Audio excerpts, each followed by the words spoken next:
अशा आमच्याकडे ब्राईड आल्यात, त्यांनी शॉपिंग केली सगळी भरपूर अशी. मॅम काय सांगाल तुम्ही? हॅलो, माय सेल्फ डॉक्टर दीपाली.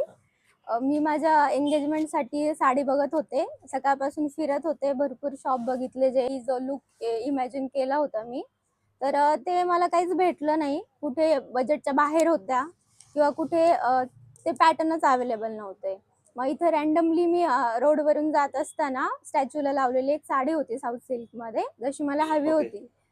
मग ती साडी बघून मी आत आले आणि जस्ट इन्क्वायरी केली रेटची. तर फार सुंदर, म्हणजे एकदम रिझनेबल प्राईसमध्ये. मी एक्सपेक्ट पण केलं नव्हतं.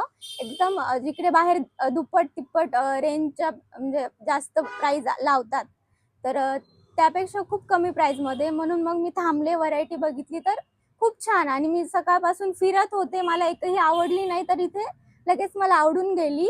मी माझी एंगेजमेंटची तर साडी घेतलीच आहे, शिवाय अजून आम्ही 9-10 साड्या घेतलेल्या आहेत, ज्या म्हणजे गेस्टसाठी देण्यासाठी किंवा मग घरच्यांसाठी पण, ज्या पैठणीमध्ये आहेत. थोडक्यात बस्ता केलाय तुम्ही, येस, एंगेजमेंटचाही येस, बस्ता केलाय. छान. Yes, definitely. आणि रेट्स मॅडमला आवडलेत. मॅडमने सांगितले की रिझनेबल रेट मध्ये मिळतात. तर मॅडमनी जसा एक्सपिरियन्स त्यांनी सांगितलाय स्वतःहून, त्यांना एक्सपिरियन्स झालेला आहे. तुम्ही पण या, तुम्हाला एक्सपिरियन्स होतील, तुम्हाला लक्षात येईल की क्वालिटी इथं काय आहे आणि रेट्स कसे आहेत. सो नक्की व्हिजिट करा राजवस्त्रमला.